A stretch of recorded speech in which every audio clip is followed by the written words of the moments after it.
بسم اللہ الرحمن الرحیم۔ کتاب وحدت امت، پارٹ نمبر 1، پیج نمبر 1۔ مولانا مفتی محمد شفیع رحمۃ اللہ علیہ۔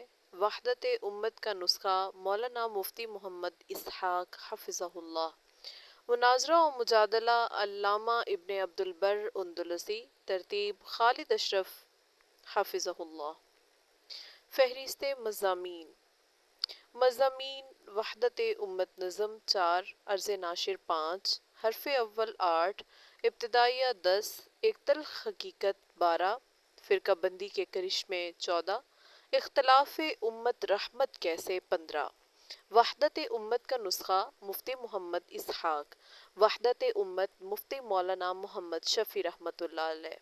اسباب مرض اور علاج 24، صحابہ و تابعین میں اختلاف رائے اور اس کا درجہ 26، ایک شبہ اور اس کا جواب 28، حنفیت کی ترجیح ثابت کرنے کے لیے ساری عمر ضائع کر دی 29، سلف صالحین میں اختلاف ہو تو لوگوں کو کیا کرنا چاہیے 32، اجتہادی مسائل میں افراد 36، ائمہ مجتہدین کے اختلافات میں کوئی جانب منکر نہیں ہوتی 37، شرائط اجتہاد، سنت و بدعت کی کشمکش میں صحیح طرز عمل 38، افتراق امت کے اسباب 39، اختلاف رکھنے والوں سے جنگ و جدل، لمحہ فکریہ 40، اختلاف یا جنگ و جدل 43، مخالفت نہیں تقسیم کار 44، اختلاف یا مصیبت 46، پیغمبرانہ دعوت کو نظر انداز کرنا، پیغمبرانہ دعوت کے عناصر اربع 47،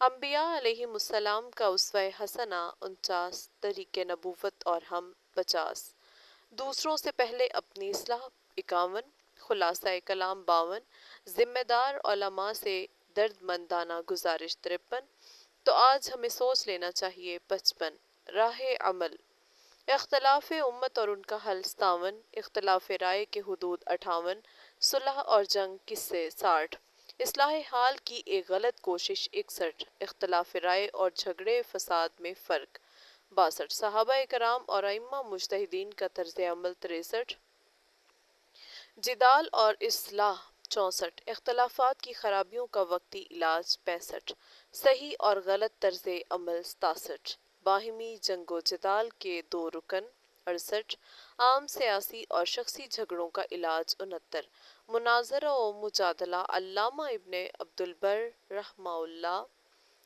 71، وحدت ملت ہے زندہ فقط وحدت افکار سے ملت، وحدت ہو فنا جس سے وہ الہام بھی الہاد، وحدت کی حفاظت نہیں بے قوت بازو، آتی نہیں کچھ کام یہاں عقل خدا داد، اے مرد خدا تجھ کو وہ قوت نہیں حاصل، جا بیٹھ کسی غار میں اللہ کو یاد کر، مسکینی و محکومی و نومیدی جاوید، جس کا یہ تصوف ہو وہ اسلام کر ایجاد، ملا کو جو ہے ہند میں سجدے کی اجازت، ناداں یہ سمجھتا ہے کہ ہے اسلام ہے آزاد۔ علامہ محمد اقبال۔ عرض ناشر: مسلمان جس کی ساری آبرو اتحاد و یگانگت میں تھی، ایسے پارا پارا ہوئے کہ اصل مسلمانوں کی پہچان مشکل ہو گئی۔ قرآن مجید نے اپنے ماننے والوں کو حکم دیا تھا وَاعْتَصِمُوا بِحَبْلِ اللَّهِ جَمِيعًا وَلَا تَفَرَّقُوا، اللہ کی رسی کو مضبوطی سے تھام لو اور پارا پارا نہ ہونا۔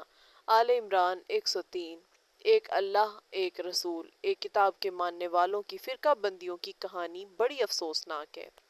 اسلام کی عظمت گروہ بندیوں میں ایسی ملیہ میٹ ہو گئی کہ آج مسلمان 1.25 ارب کی تعداد میں ہونے کے باوجود بھی کوئی حیثیت نہیں رکھتے۔ دشمن اپنی مرضی سے مسلمانوں کے ملک، بستیوں کی بستیاں نیست و نابود کر رہا ہے۔ کشمیر، افغانستان، عراق، فلسطین، کون سی سرزمین ہے جس میں مسلمان عزت اور سکون سے جی رہے ہیں؟ آبرو تیری جمعیت سے تھی، جب سے جمعیت گئی رسوا تو زمانے میں ہوا۔ تاریخ گواہ ہے، اتحاد اور وحدت کی برکت سے دیکھتے ہی دیکھتے تھوڑے عرصے میں اسلام عرب کے تپتے ہوئے صحراؤں سے یورپ کی منجمد فضاؤں تک پھیل گیا۔ خلافت راشدہ کے سنہری دن ہمیں یاد دلاتے ہیں کہ مسلمانوں کی سلطنت 22 लाख मुरब्बा मील पर मुहित थी। मुसलमानों की असल ताकत इत्तेहाद व यगानगत में थी, जिसे शैतान की ऐसी नज़र लगी कि खालिस मुसलमान नाम की शय रुए ज़मीन से नापैद हो गई। अब आपको देवबंदी, बरेलवी, वहाबी, सहरवर्दी, चिश्ती, कादरी, तबलीगी, सैफी, नामालूम क्या क्या सब कुछ मिलेगा। अफसोस, सदा अफसोस कि मुसलमान नहीं मिलेगा। इन्ना लिल्लाहि व इन्ना इलैहि राजिऊन। फिकह नाम था सूझबूझ का, अपनी सूझबूझ को मसलक का नाम देकर ऐसा रवाज दिया गया कि जब तक आप सुन्नी, वहाबी, देवबंदी, बरेलवी निस्बत ज़ाहिर नहीं करें, कोई आपको मुसलमान तस्लीम नहीं करेगा। उम्मत के अजीमुशान आलम दीन हकीमुल उम्मत शाह वलीउल्लाह मुहद्दिस देहलवी ने पूरी तहकीक के बाद ये फैसला सुनाया कि इब्तदाई इस्लाम के 400 साल तक मुसलमान इन निस्बतों और मसलकों से नाआशना थे। तमाम तर मुसलमान एक किताब और एक ही पैगंबर की पैरवी को बाइस फ़ख्र और ज़रिया नजात समझते थे। जहाँ कहीं इख्तलाफ दरपेश होता, अल्लाह की किताब और प्यारे पैगंबर सल्लल्लाहु अलैहि वसल्लम की सुन्नत और फरमान को सामने रखकर बात खत्म कर दी जाती। नफरत और तासुब ने तो सूरत हाल यहाँ तक पहुँचा दी कि इख्तलाफ के मौका पर कुरान की आयत या सही हदीस मुबारका का जिक्र किया जाए तो लोग नहीं मानते। इख्तलाफ इंसानी फितरत का हिस्सा है। अभी प्यारे पैगंबर सल्लल्लाहु अलैहि वसल्लम दुनिया से रुखसत हुए ही थे कि आपके आखिरी आरामगाह के ताजुन में इख्तलाफ पैदा हो गया। सिद्दीक़ अकबर रज़ी अल्लाह अन ने प्यारे पैगंबर का जब ये फरमान सुनाया कि पैगंबर की वफ़ात जाए मदफन पर ही होती है, किताबुल जनाइज़ मुअत्ता इमाम मालिक, तमाम सहाबा ने खामोशी से सर तस्लीम खम कर दिया। आज भी पारा पारा मिल्लत के ज़ख्मों का इलाज वहदत ही में है। अगर मसलकी तासुब की अंधी तकलीद को छोड़कर किताब व सुन्नत का दामन थाम लिया जाए तो फिर वही बाबरकत फ़िज़ा पैदा हो सकती है। किस कदर बदबख्ती की इंतहा है कि अल्लाह ताला का वाज़े इरशाद है कि मेरी मोहब्बत चाहते हो तो मेरे पैगंबर की पैरवी करो, के बावजूद हम अपनी फ़िका, अपने मसलक, अपने पीर, अपने इमाम की बात को हरफ़ आखिर समझकर उसवे रसूल को छोड़ देते हैं। एक ही हस्ती मुहम्मदुर रसूलुल्लाह की पैरवी का नुस्खा आज भी उम्मत को वहदत की लड़ी में परोस सकता है। दूसरा इलाज ये है कि अदम तशद्दुद और रवादारी को फ़रोग़ दिया जाए। इख्तलाफी मसाइल को बहाना बनाकर एक दूसरे को काफिर कहना और नफ़रत का इजहार बंद किया जाए।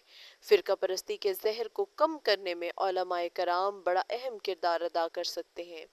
हर दौर में उम्मत के गम में मुब्तला अल्लामा रब्बानी फ़िरका परस्ती का तरियाक ढूंढते रहे।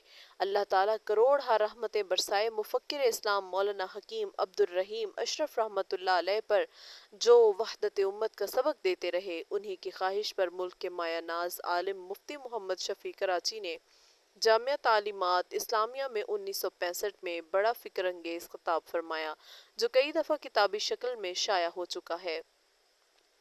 बरादर गरामी हकीम खालिद अशरफ हाफिज़हुल्लाह ने अब इस मुफीद किताबचा को दोबारा मुरतब फरमाया है। तारिक अकेडमी हमेशा मोहतरम भाई खालिद अशरफ की ममनून रहेगी, जिनकी इल्म की दोस्ती की बिना पर हमें बहुत सी मुफीद किताबें शाया करने की सआदत नसीब हुई।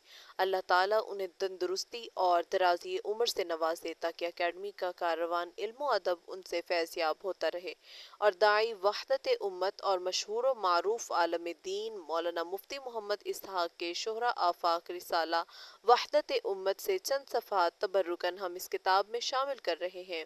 फ़जज़ाहुल्लाहु खैरल जज़ा, ताकि क़ारिईन फ़िरका परस्ती की जहरीली हवाओं से अपने आप और दूसरों को बचा सकें।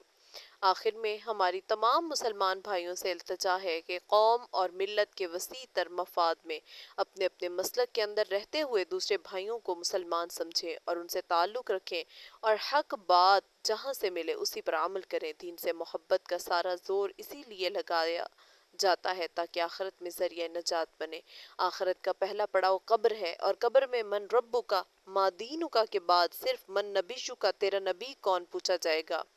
किसी पीर, मुर्शद या इमाम की बाबत सवाल ना होगा। लिहाजा बेहतरी इसी में है कि रसूलुल्लाह के दामन से वाबस्ता हो जाएं।